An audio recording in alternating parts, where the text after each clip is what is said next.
in the last financial year, the fourth quarter growth momentum, that is month on month, from month to month, in the last quarter of the last financial year, that is from January to March this year, the growth momentum was very strong.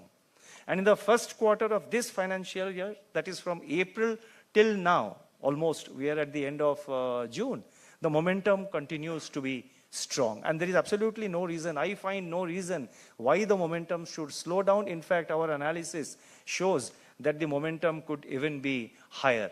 And the monthly bulletin, our researchers have, every month they come out with a monthly bulletin. In fact, the nowcasting team projects a slightly higher growth for the first quarter compared to our projection, that is the Monetary Policy Committee and the Reserve Bank's projection of 7.3% in the first quarter. The nowcasting team projects it at a slightly higher, about I think 7.4 or something like that. But anyway, without getting bogged down in too much in numbers, what I'm saying is that the growth momentum continues to be strong. Again, rural consumption, which was lagging behind for a long time, has picked up. The sales of FMCG goods in the FMCG sales volumes have increased in the rural sector. The monsoon is looking good. NREGA demand is less, which means that there is more work available in the rural sector. The monsoon is good. I mean to say that the forecast of the monsoon is good. There is a bit of a lull in the last couple of weeks or so, but the IMD expects the monsoon to pick up. The external demand is also picking up. All international agencies, whether it is the IMF or the WTO or the OECD, all international agencies expect global trade volumes to be higher in the current year than last year. Last year, global trade volume grew. According to one projection, there was a slight decline, but according to most projections, the growth was only marginal. This year, all the international agencies expect global growth. The growth in world trade volume to be 2.7 to 3% in that range. Now, a 2.7 or 3% increase in global trade volumes is a huge growth, because we are talking about the entire global trade. So that should create additional, that should create better external demand for our goods and service, for our manufacturing as well as for our services sector. Talking about services, the services sector is doing extremely well.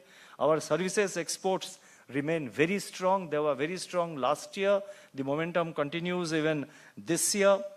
On the supply side, manufacturing has also improved, as reflected in the various, the IIP numbers or the PMI numbers. The flash figures also have come out 2 days ago. The flash figures of Purchasing Manager Index, they also are marginally higher than the previous month.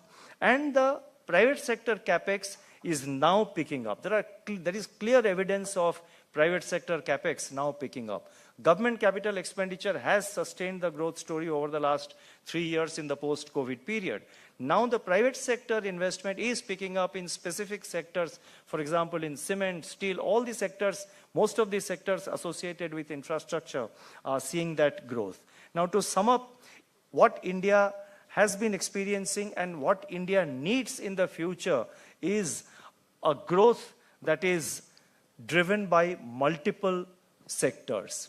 India's growth story has been and will be a multi-sectoral growth, and our approach to growth in India has to be a multi-sectoral approach. A country of 140 crores, a country which is now the 5th largest economy, aspiring to become the 3rd largest economy, a country which has aspirations of becoming an advanced economy when we reach 100 years since our independence. A large country like this cannot depend on a single sector, whether manufacturing or services or export-led growth or whatever. It has to be a multiple sector driven growth story for India. Domestic demand, domestic manufacturing has been our mainstay.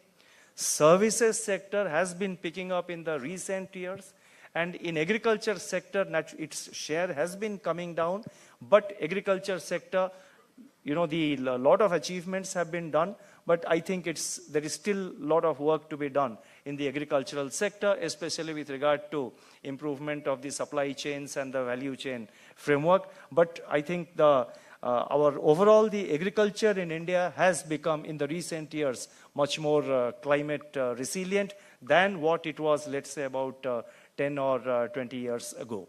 So therefore, India, there is often I hear discussion whether India should be a service-led, service sector growth or manufacturing sector growth.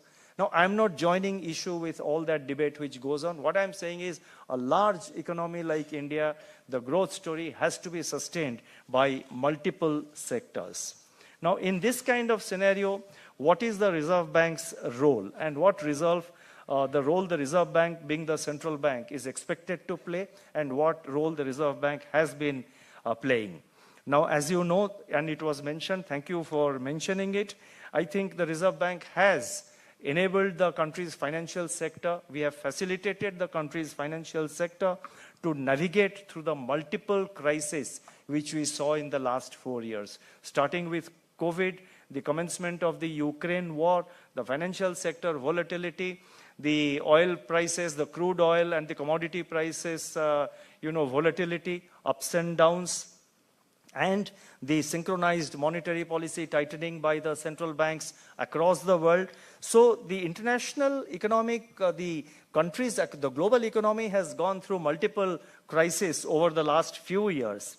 And at one time, when COVID, the onset of COVID came, when COVID started, or when the Ukraine war started, the outlook appeared that, it was feared that we will come out of this, every economy, not just India, every economy will be severely hit by all these crises. Yes, economies were affected, there were disruptions. We cannot say that no economy in the world can claim that they were completely immune.